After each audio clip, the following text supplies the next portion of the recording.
vous en parler vite fait. Mon top, c'est Nomis, que j'ai vu sur MyCanal récemment.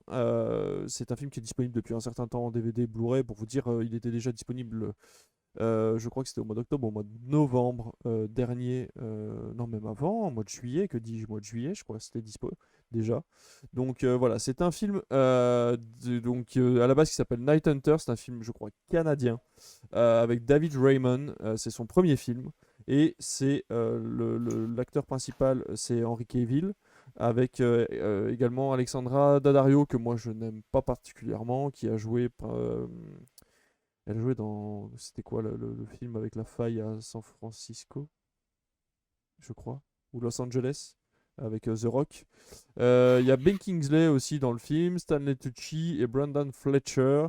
Et donc ça nous raconte l'histoire d'un enquêteur de police qui retrouve des femmes emprisonnées dans une cave et qui arrive à attraper la personne qui les a capturées.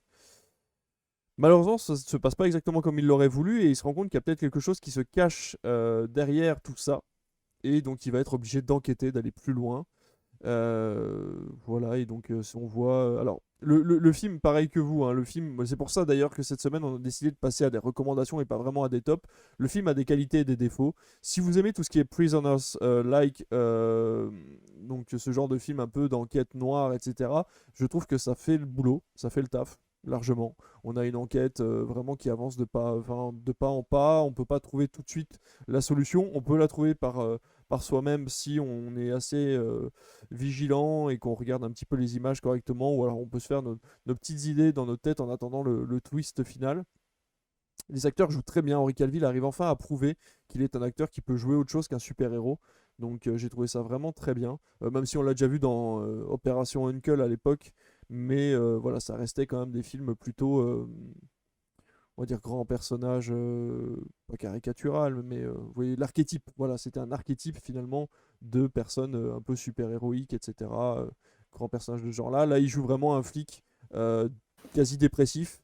Il vient de divorcer. Il a divorcé parce qu'il ne s'occupe que de son boulot. Il a une fille, il s'en occupe pas. Son appartement, toujours, tous ses cartons sont toujours fermés dans son nouvel appartement qu'il a dû prendre en extrême urgence parce qu'il a dû quitter sa femme. Et il ne vit que pour son boulot. Qu'il fait très bien d'ailleurs, mais par contre il rejette absolument tout le monde. Et voilà, j'ai trouvé ça super parce que on a vraiment des dialogues dans le film euh, où tout le monde est obligé de bosser ensemble, mais tout le monde se déteste en fait. Chacun a sa part du boulot à donner, mais la personne qui est en face va le gêner par rapport à par rapport aux procédures ou ce genre de choses là. Et j'ai trouvé ça vraiment intéressant. Le rapport entre les personnages est vraiment cool. Le méchant du film est un petit peu stéréotypé, c'est dommage. Alexandra Daddario joue pas très bien. Je vais être franc, je trouve pas qu'elle ait un jeu exceptionnel. Je trouve qu'elle a pas sa place. Ou en tout cas, je sais pas si elle joue mal, mais je trouve qu'elle a pas sa place à cet endroit-là. Elle joue un espèce de profiler en fait qui vient de sortir de l'école de police, qui est doué pour ce qu'elle fait, mais qui n'utilise pas forcément les méthodes qu'il faudrait pour quelqu'un qui vient de sortir d'une école de police. Voilà, on a comment il s'appelle Brandon Fraser, je crois. Non, pas Brandon Fraser. Ah, je vais pas y arriver. Enfin bref, on a un acteur qui est là sur le retour. On sait pas ce qu'il fait là. C'est dommage parce que c'est un bon acteur. Voilà, le film est bon. Si vous aimez les films d'enquête un peu noirs, un peu glauques, etc., allez voir ça, c'est très bien. Si vous avez des problèmes par contre avec le traitement autour des femmes, tentez peut-être pas le coup, parce qu'il y a quelques scènes un petit peu, un peu compliquées. Mais voilà, c'est à regarder si vous êtes en manque de films d'enquête noirs et que vous avez vu Le Bonhomme de Neige récemment et que vous l'avez trouvé très mauvais comme tout le monde. Donc voilà, je le conseille. C'est sur MyCanal, c'est disponible peut-être sur d'autres plateformes de VOD. Il doit pas coûter très cher parce qu'il n'a pas eu droit à une sortie en Sur salle. Prime. Il est disponible sur Prime? Moi, je l'ai dans ma liste. Alors, je l'ai mis il y a longtemps, hein. Dans ma liste, je l'ai toujours pas regardé. D'accord. Donc, il se peut que quand je vais à cliquer dessus, il me dise qu'il n'est plus disponible, mais il était disponible sur Prime, donc il l'est peut-être encore. Je vais regarder ça. Pour